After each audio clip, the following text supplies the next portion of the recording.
6分半堂礼到。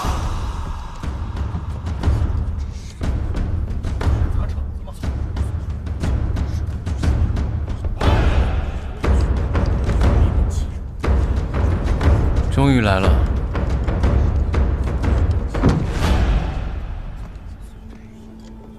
雷洞天率6分半堂弟子拜见苏楼主。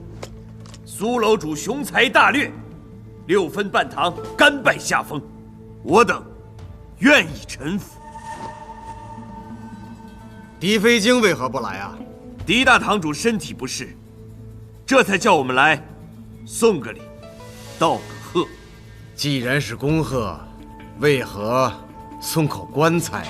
那当然是祝苏楼主升官发财。雷总堂已死，他的势力归我，棺材也归我。好，这礼我收了。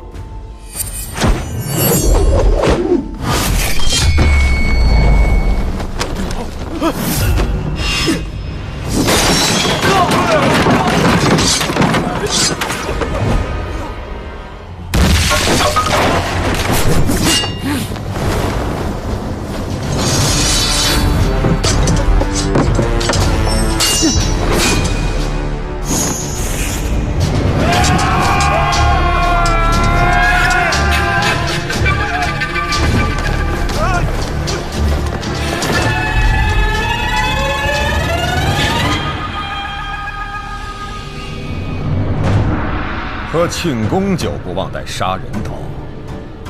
知道我要来啊？送一口棺材来祝福。你以为6分半堂的人为何能大摇大摆，不受一点阻拦的进来？刀一在手，人便狂。若没有你，我将会很寂寞。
为什么？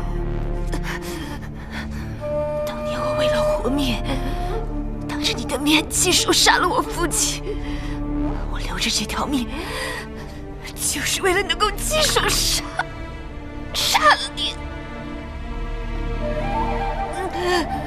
生死有价，恩怨必报，仇可以让你报，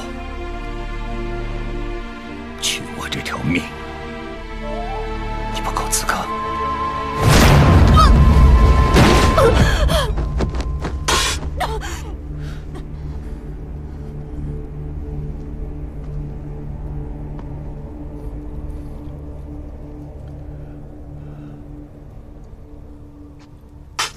祖堂，没输了，我们没输呢。输了，认了吧。苏公子，求个死啊！放他们走。你不用死，我可以让你离开。怎么活着身不由己？怎么死？遂了我的愿吧。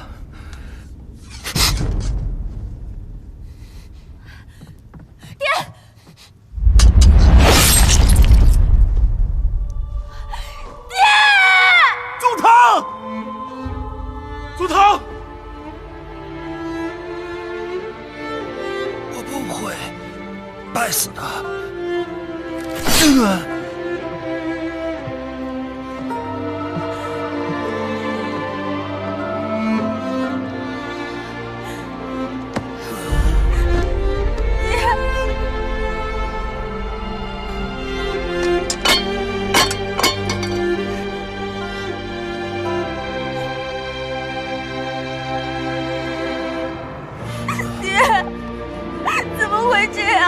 不要替我报仇，如果一定要的话，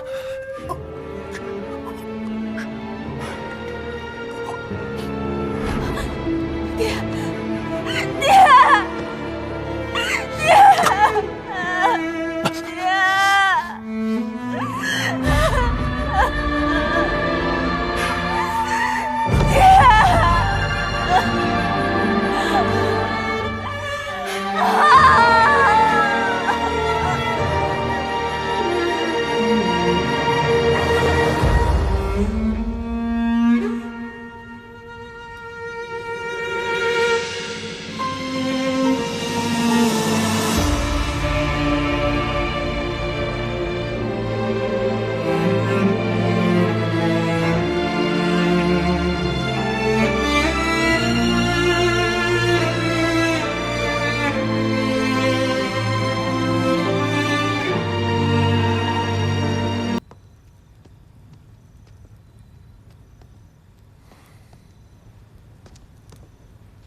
你二哥想离开了吧？我是你大哥，也是他大哥。兄弟心里想什么，我还是能猜到的。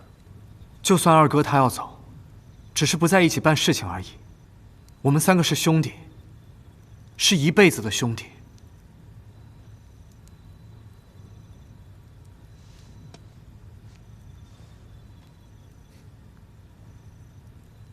初次见你，我就有种很熟悉的感觉，仿佛我们之间已经认识了很久。我也是。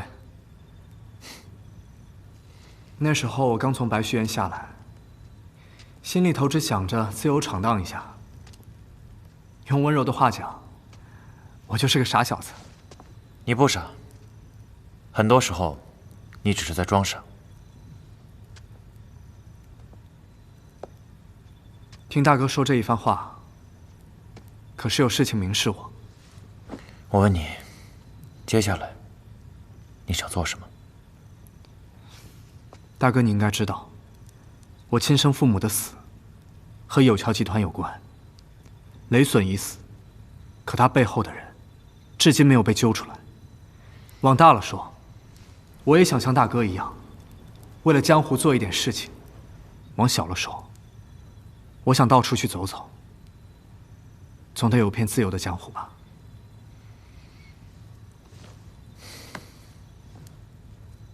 你的个性独善其身没问题，但要照顾身边人，在江湖上可有苦头吃了。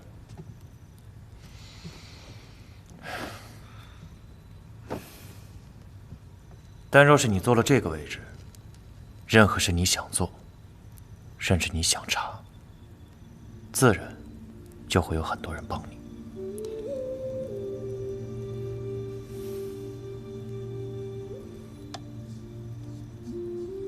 大哥，其实坐不坐这个位置，我想做的事情，我也一定会去做，哪怕没有任何一个人帮我，我也一定会去做。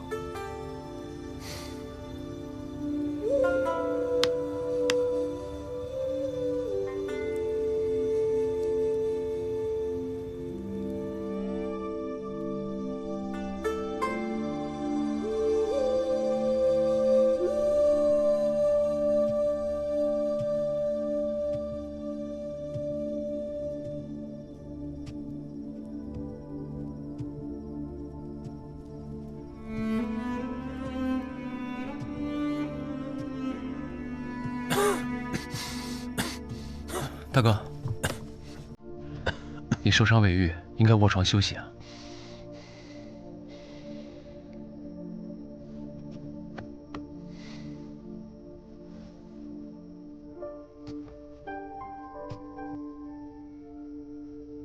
孤飞苍山远，云霄万里高。这是幅好画，对吧，白幽静？大哥怎么知道？其实，从纯儿第一次送我这幅画的时候，我就已经知道。是啊，大哥一直什么都知道。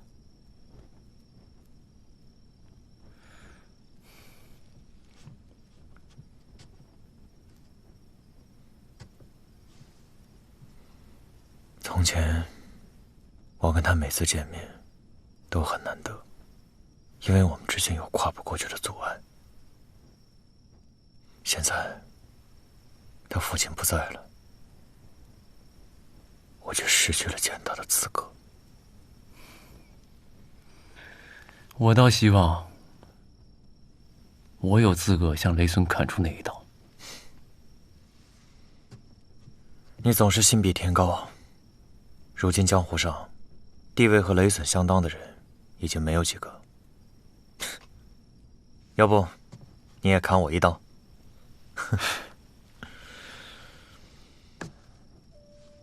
我曾经说过，这画室你随时都可以进来。今天只有我们两个人，我想知道，关于我们之间，你是怎么想的？那天在飞天跨海堂，我看见大哥在万众瞩目之下，我很是羡慕。我不想欺瞒大哥，我想成为那个万众瞩目的你。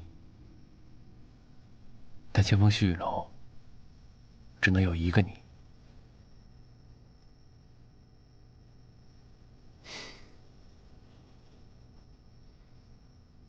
我明白你的意思了。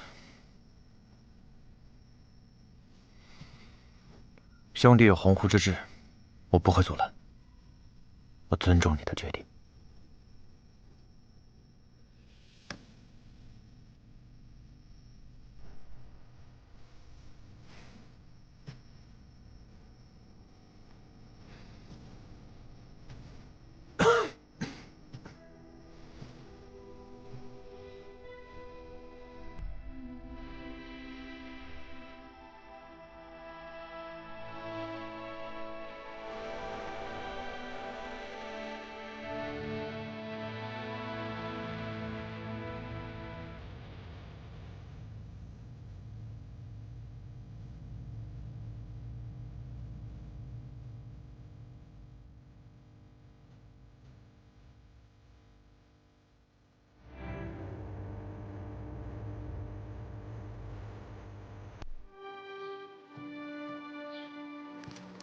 楼主，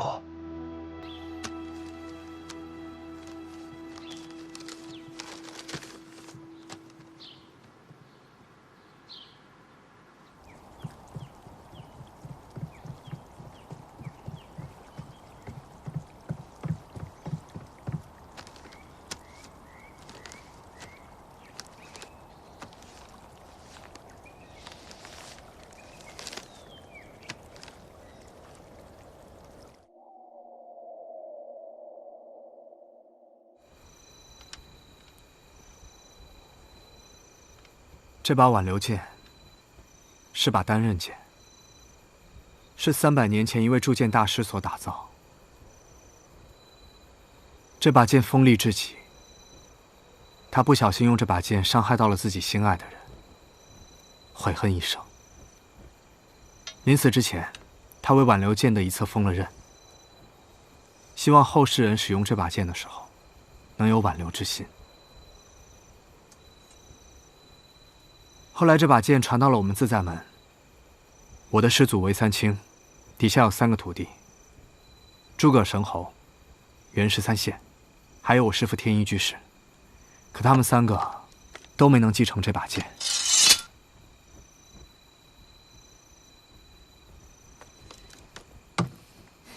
神侯说过，见过那朵漂亮的花，便不枉此生，指的便是他心爱的女人。他一生成就极高，却也未能继承挽留剑，估计是未能挽留挚爱吧。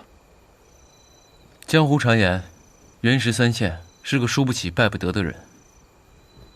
他一生痴迷武学，终于练成伤心小剑，但就在练成的那一天，他突然走火入魔，亲手杀死了自己的妻子。他之所以没能继承挽留剑，可能就是因为他没有挽留住自己的本心吧。我爹说过，真正的赢家往往是输得起的人。听了袁13县的事儿，真是应了那句话，输不起的人啊，也赢不得。那你师父呢？为什么没有继承挽留剑？我师父和2位师叔原本情同手足，可后来2位师叔却成了一生的仇敌，我师父也就放弃了继承这把剑，因为他觉得他没能挽留住2个最好的兄弟。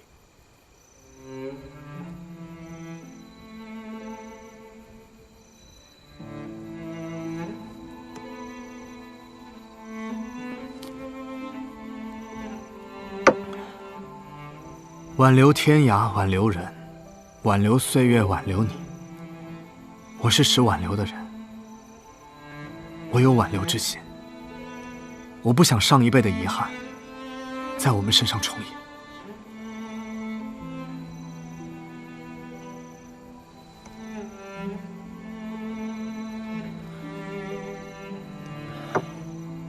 小石头，放心吧，我跟大哥之间没有嫌隙。无论什么时候，我们都是兄弟。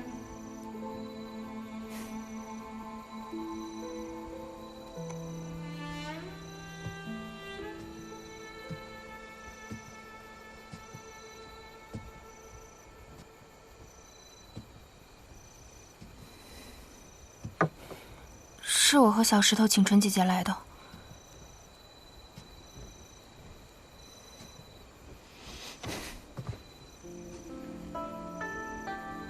师兄，那件事本非你所愿，你好好和纯姐姐说一说。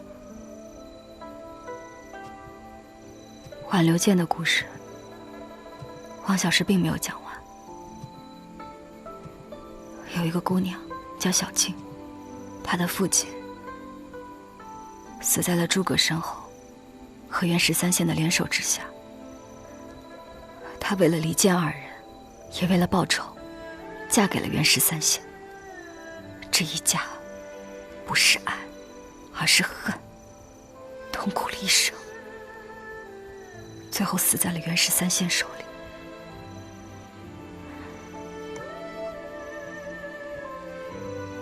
你我这辈子没有喝上的合卺酒，我当这杯便是了。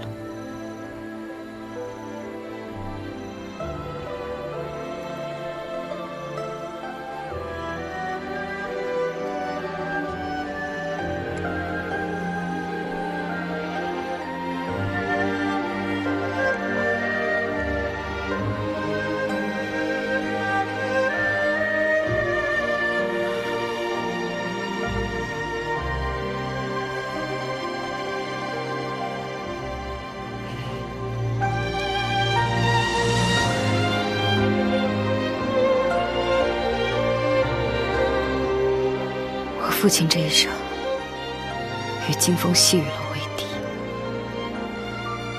今夜过后，我心亦如此。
不知阁下何人？大伤守卫，擅闯我6分半堂，究竟有何意图？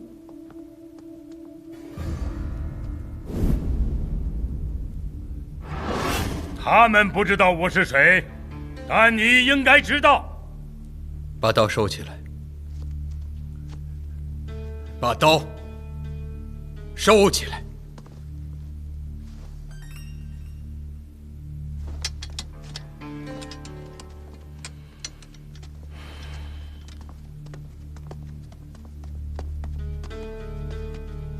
13先生，不知13先生前来，所为何事？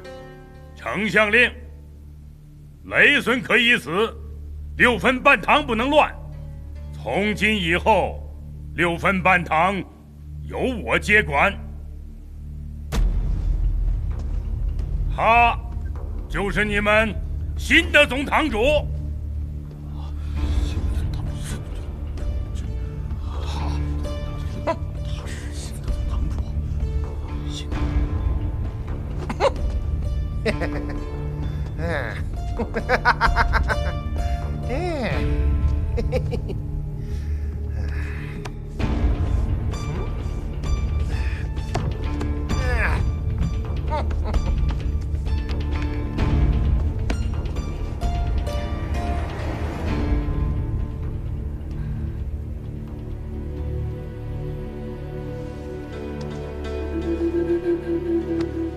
参见总堂主。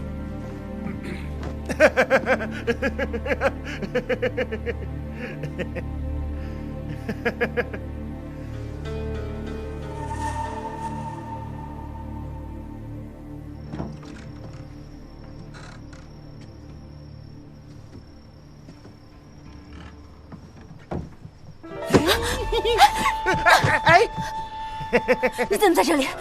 谁让你进来的？我可是6分半堂的总堂主，堂里我哪儿不能去？倒是你已经不是6分半堂的大小姐了，但是你有机会可以成为总堂主夫人。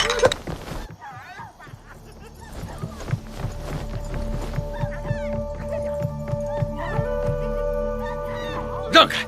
屋里的人没出来之前，谁都不许进去。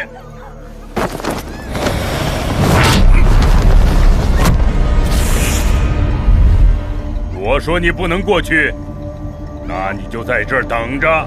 见谁拦我，我便杀谁。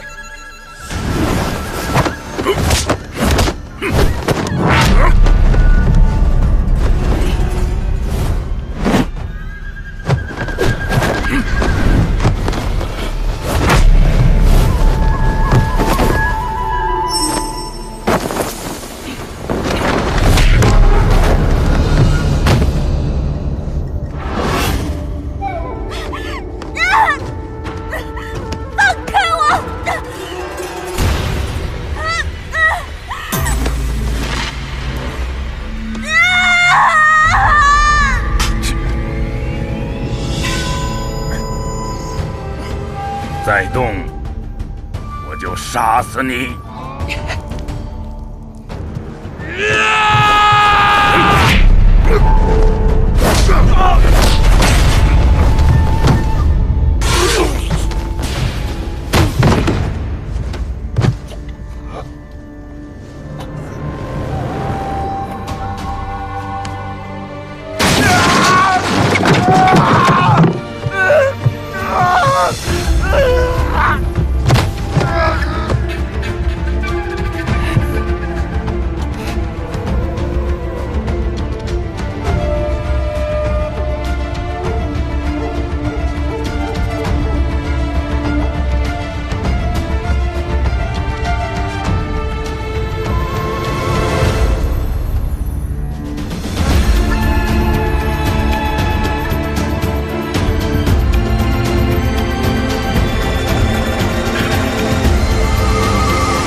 放了他，所有的责任我来承担。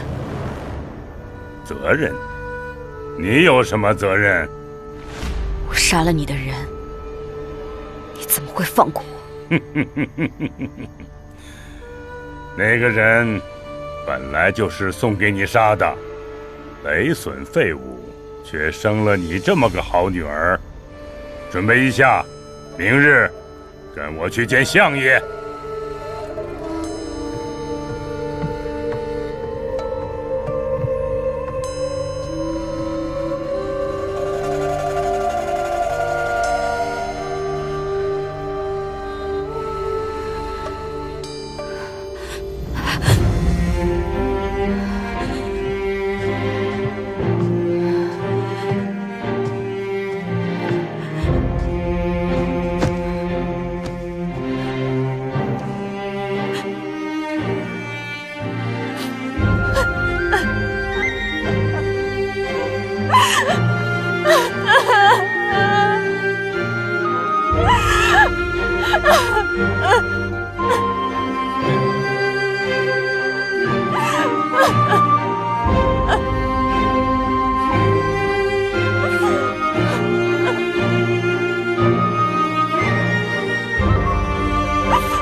相爷在等你，进去吧。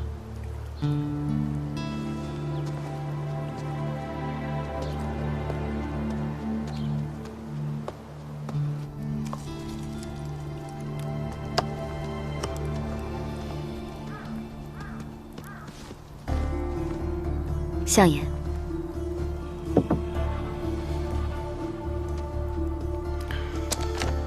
为何到此？我杀了您的人，所以前来和您赔不是。怎么赔？用我自己赔。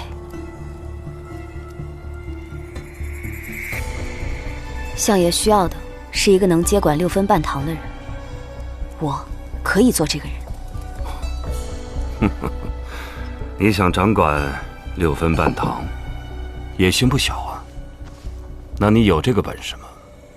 江湖人都是生意人，我父亲以前如何为您做事，我现在也可以。你父亲是你父亲，你是你，你怎么能证明你能像你父亲一样呢？我会向您证明的。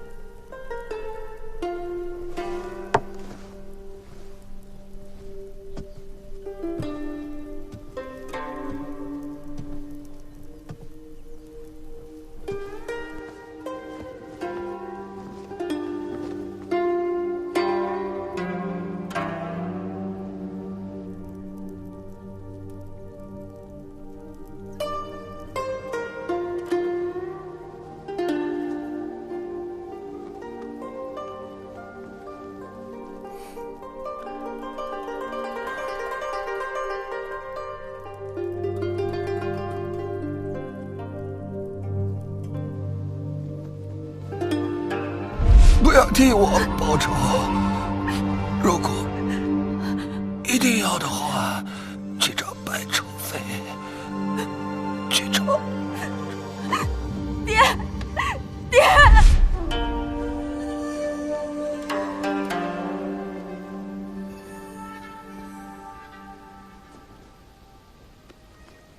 小姐，真的要去楚河镇吗？江南霹雳堂势力复杂，我们也不熟悉。小姐身边一个会武功的人都不带，万一他们对你起了歹心，可怎么办啊？小姐，非去不可吗？以前，就算遇到再大的事情，别人想着我是雷隼的女儿，6分半堂的大小姐，也总会给几分薄面。现在我只能靠自己，必须要靠自己。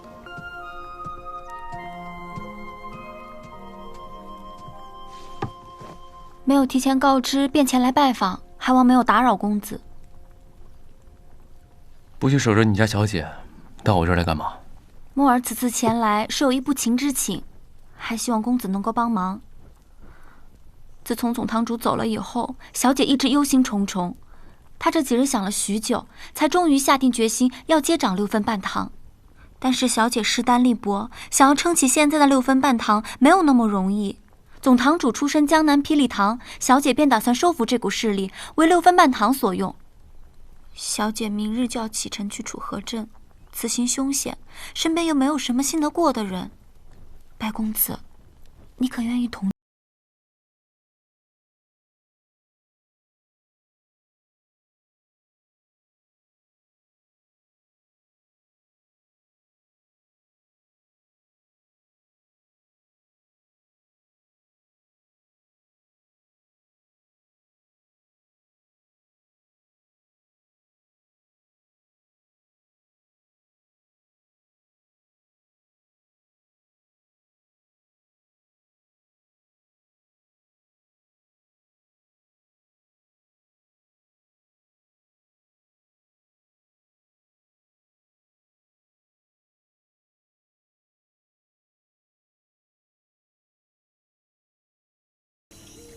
小少，温柔，出来一下。怎么了，大白？坐那儿。哦。温柔，快点。大白菜，你找我啊？什么事儿啊？你也坐那儿。大白，你这是要干什么呀？我呢，想给我们3个人做幅画，讨个彩头。做幅画算什么讨彩头啊？先摆个好看点的姿势，来。哦。你俩笑一笑，我欠你们钱呢。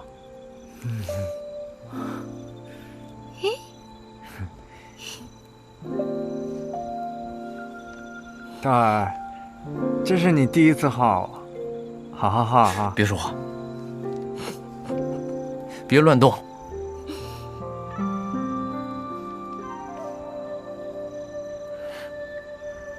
好了没有？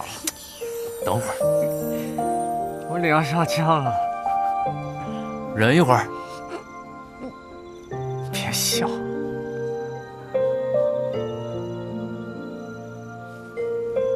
好了，我看看，怎么样？大白，不是说要画3个人吗？现在怎么只有我们2个人啊？你是不是有事要跟我们说呀？我呢，明天要离开京城一趟，等我回来，再把自己贴上，就是这个好彩头。你要去哪儿啊？雷纯要去楚河，我担心他有危险，我去保护他。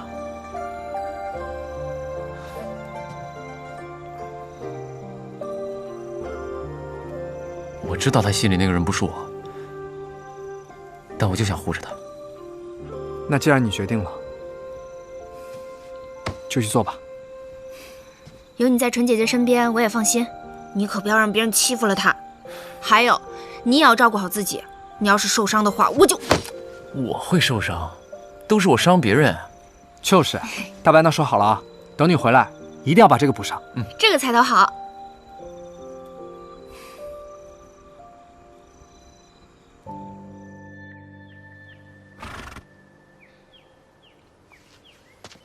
小姐，你可千万保重身体，一定要小心啊！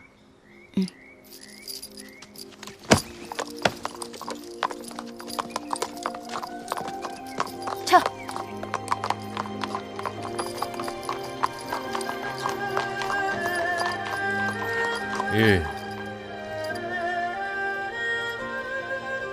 狄大哥，就送到这里吧，替我守好6分半堂。你在，我才能安心。照顾好自己。走了。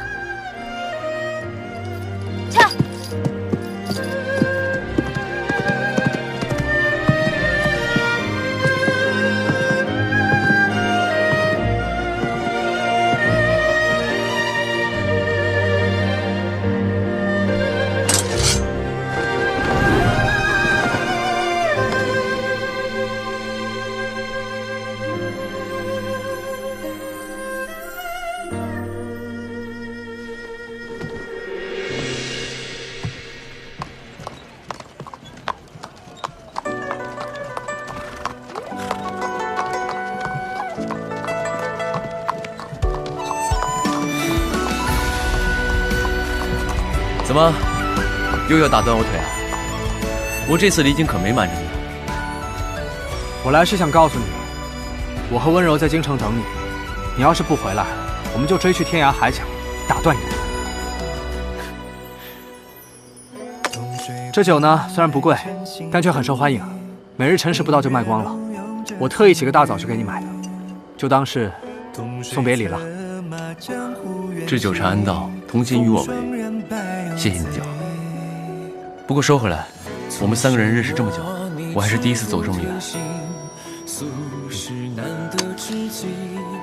等你回来。放心吧，走了。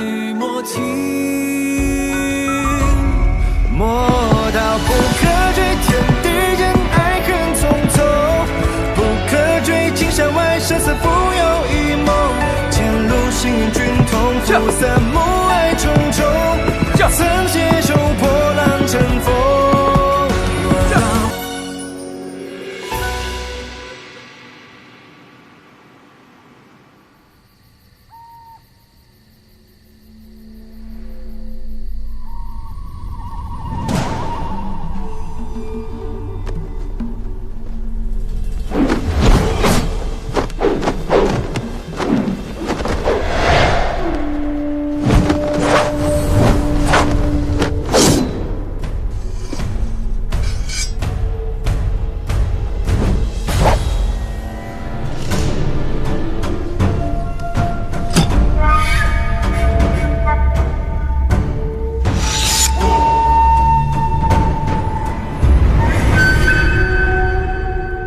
相爷，雷隼是个废物，死不足惜。可是这苏梦斩一直盯着北方生意不放，迟早是个麻烦。我想，是时候教训他们一下了。怎么教训？安个罪名，该抓的抓，该杀的杀，借此机会灭掉金风细雨楼。安什么罪名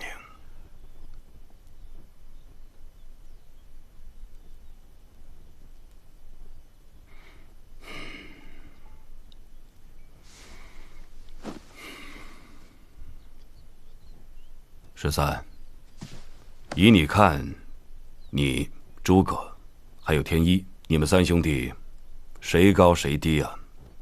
若论才情，我不如诸葛；若论阵法，我不如天一；若论武功，他2人皆不如我。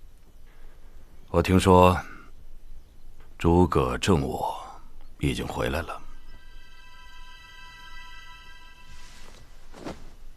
他在朝中的时候，一直与我为敌。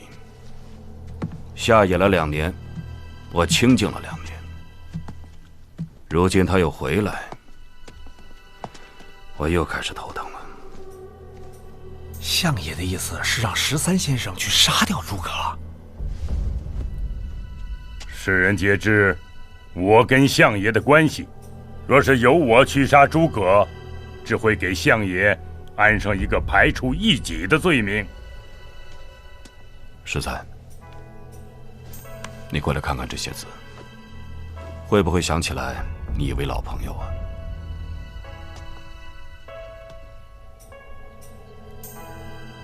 天一？没错，王小石是天一的徒弟，是你跟诸葛的师侄。诸葛武功再好，也万万没想到杀他的居然是他的师侄。所以这件事让他去办，最适合不过。那么，细雨楼的人杀了名满天下的诸葛神侯，往后的事该怎么办？不用我教你了吧？相爷高明，请相爷放心，到时候我一定把金风细雨楼收拾得明明白白。相爷，这王小石怎么会杀他师叔呢？属下去办。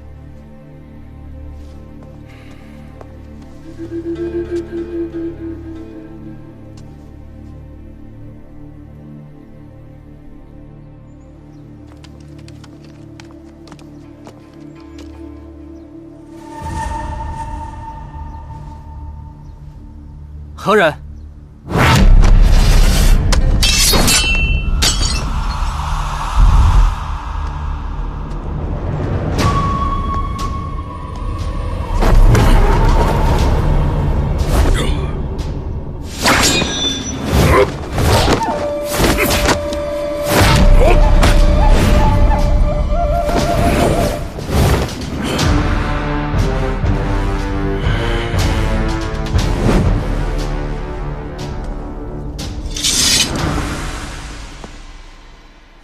王小石，拜见袁师叔。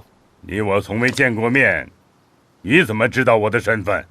师叔用的是自在门的功夫，招式凌厉，收手时也带着3分杀意，那必是袁师叔了。天一把你教得不错，我今日找你来，是想请你去个地方。既然师叔亲自来了，那我跟着去便是。你不用提剑，那个地方没有危险。就算是有危险，也用不上你的剑。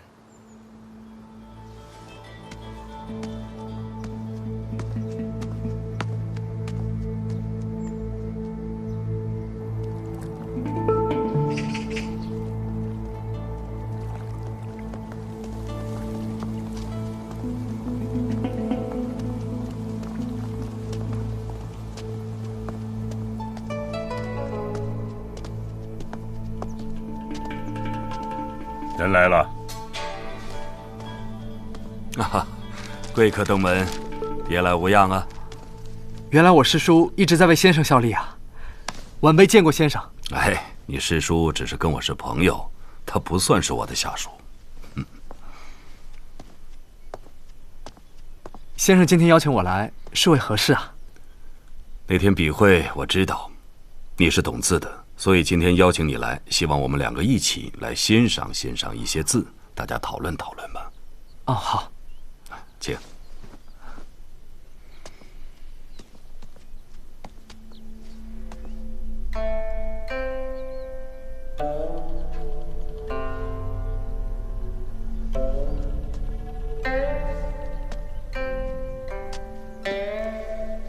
老先生这画阁里，尽收南北100年名家的手笔。今日得见，三生有幸。可是比起这些名家，我更喜欢你的字。你的字有锋芒，一会儿可不可以帮我写一幅字？我想把它挂在这个画阁的中间。先生若是喜欢的话，我倒是能写上一幅。太好了，但就别挂出来了。请。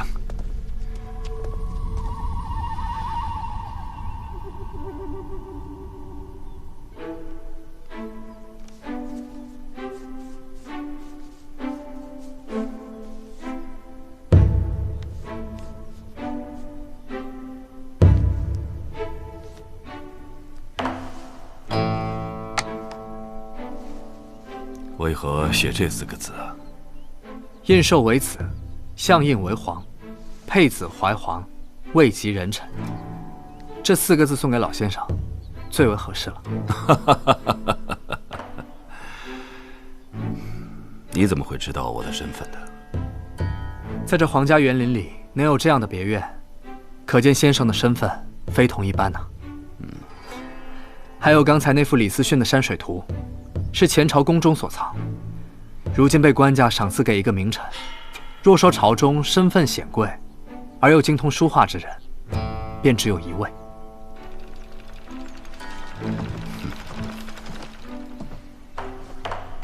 见过蔡相。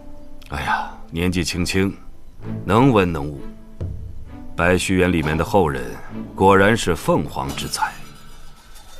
你的挽留剑，还有在京城做过些什么事，我都有所耳闻。相爷既然对我如此了解，想必是对我观察许久。今日邀请我来此，不只是看字那么简单吧？坐。今天找你来，是为了有桥集团的事。先生知道有桥集团？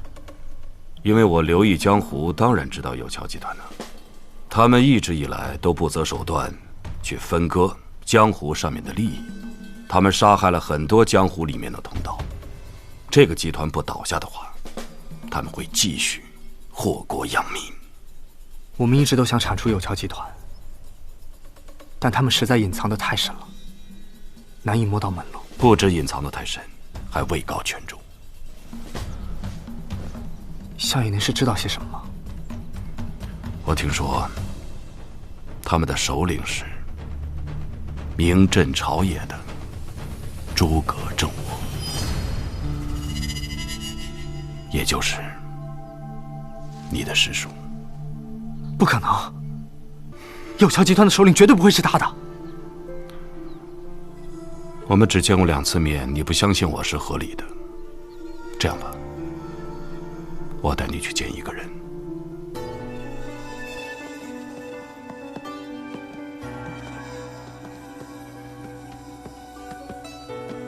起来吧。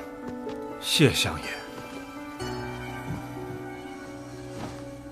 傅宗书，王公子，好久不见。相爷，您说的就是他呀？嗯。这狗贼平时为非作歹，他就是有桥集团的人。他说的话更是一个字都不能信。我说的没错吧？说话！没错，就是因为他是狗官，那有桥集团才可以让他去办事嘛。你不妨先听一听他能说些什么吧。王公子，你听我解释，你听我解释。王公子，你说的没错，我是狗官，可我也是听命办事的人，幕后主谋不是我，是你师叔诸葛正我。我师叔一向声名卓著，我凭什么信你啊？他声名卓著，诸葛狗贼欺上瞒下，镇压良民，手下4大名捕，表面上侠肝义胆，但实际干的都是陷害忠良的勾当。顺他者加官进爵，逆他者生不如死。诸葛狗贼这些年费尽心思经营他的名声，人人都以为他是大忠大义，其实都被他骗了。你满口胡言！你说的这些，就算诸葛师叔现在身在朝中，也未必能做到。更何况他已经下野2年了，现在人在哪儿都不知道。他说的话一个字都不能相信。他那叫下野吗？他那叫金蝉脱壳，躲在幕后，利用有桥集团操控朝野。我本想着加入有桥集团，就有了大靠山，升官发财，谁不喜欢呢？这么说来，傅大人今天是良心发现，想要弃暗投明了。我要是再不弃暗投明，我命就不保了。你们炸了雷损的军火，本来这件事雷损可以担，与我无关，可没成想你们把雷损给杀了，这件事就落在我的头上了，这是掉脑袋的罪，我背不起。所以我冒死找到相爷，只求相爷给我个将功赎罪的机会，供出首恶，留我半条狗命。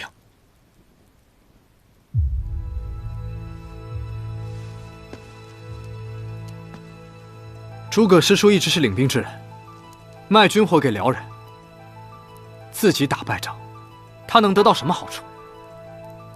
意在养匪，拥兵自重。我朝开国以来，一向重文轻武。诸葛虽然下野，可他在军中树大根深。只要战乱不停，朝廷就要用兵；只要用兵，就要用钱，那天下百姓的赋税就会源源不断的流入军中。你师叔赚的可谓是天下间流淌的黄金呢。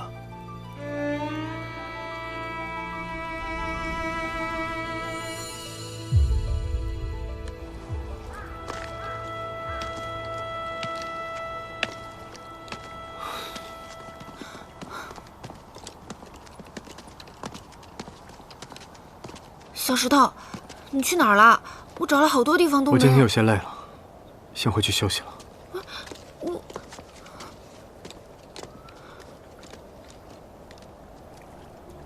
什么情况啊？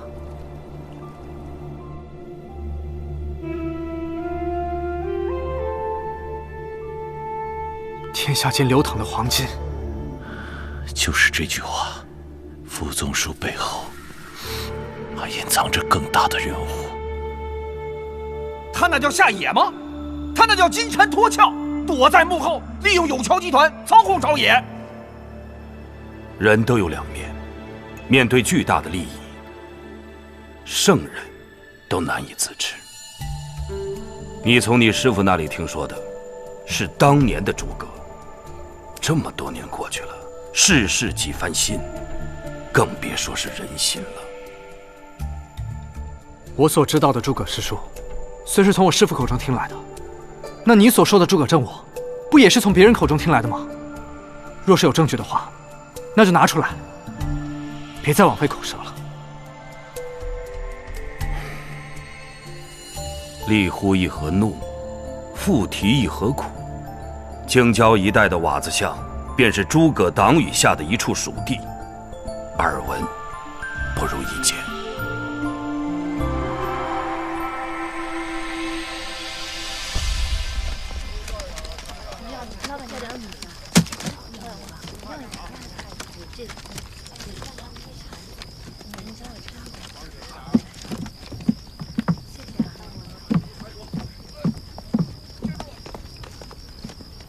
大姐，这瓦子巷这么偏僻，怎么夜市开在这里啊？哎呦，走开走开，你别问这些。不是，我没有别的意思，我就想问。别问了。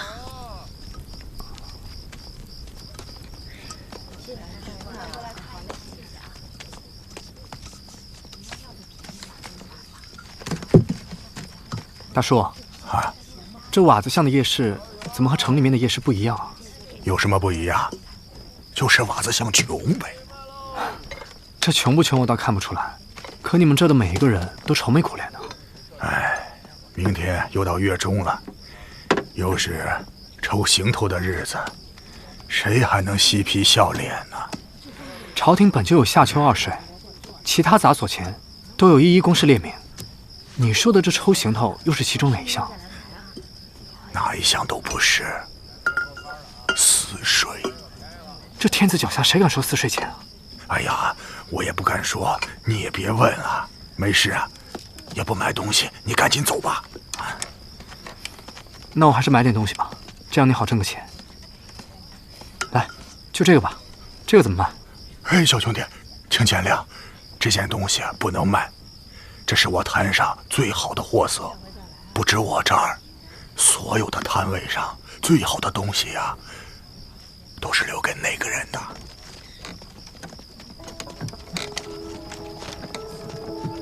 你是说，这轿子里的人就是收私税的人？大人，大人，你能救救我兄弟吗？他犯事进了死牢，我实在是没有办法了，只能求您了。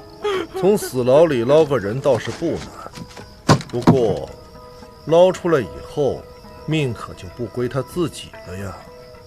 只要他能出来，命都是大人您的。我在北方边境有些差事，要用些能豁得出命的人，可以算你兄弟一份。不过，若是在北方出了事，那就是客死他乡，尸身都找不回来，还救吗？啊，救！在大人手下办事，能活多久那就看他造化了。多谢大人，多谢大人，多谢大人，多谢大人，谢谢大人，谢谢大人，多谢大人，多谢大人。程大人的轿子也敢拦，找死啊！我的路也敢拦，你们也找死啊！说话的是什么人？轿子里的又是什么人？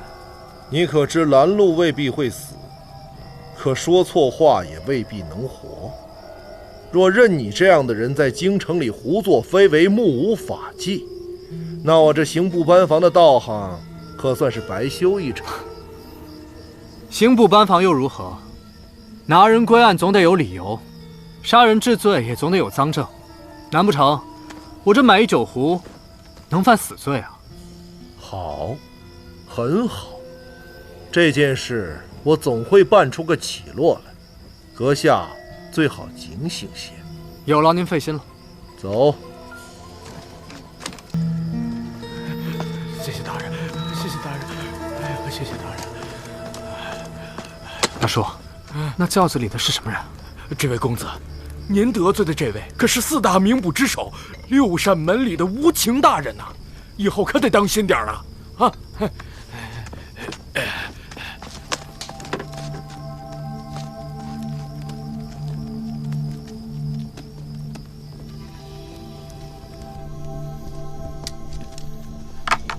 掌柜的，哎呦，我也来了，来，坐。哎，是照老规矩来壶烧酒啊。今天换样，来壶上好的花雕，烫得热一些啊。哦，再来一只板鸭。哟，今儿个豪横啊！嗨，办了件小事儿，发了笔大财。说来听听。哎，我告诉你啊，这可不能说，打死都不说。哎，快，上酒！哎，顺子，上只板鸭。来喽！你慢用啊！哎，好。花雕来了，来。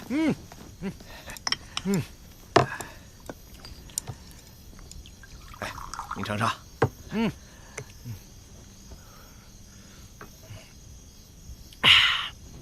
好酒。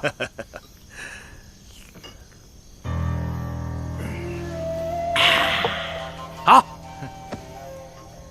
这鸭子看着就好吃。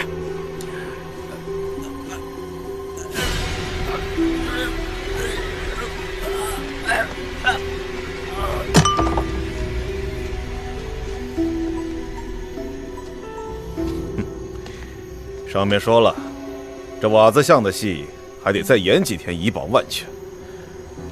这容易得意忘形的人呐，容易出漏子。找个地儿，埋了。是。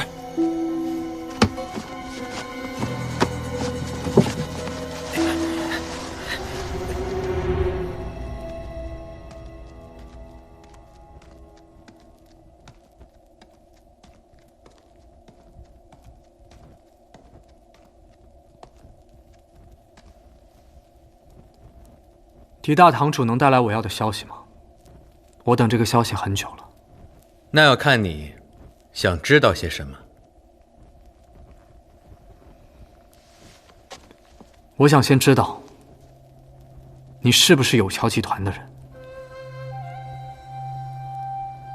6分半堂为有桥集团办事，那我自然也是为他们办过事的。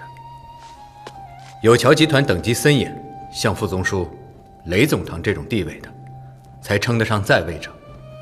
单靠这几个在位者，就能撬动整个江湖。那幕后主使之人，到底是谁？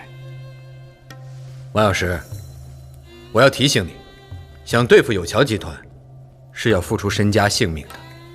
不光是你一个人，你身边的每一个人的身家性命，你都要赌上。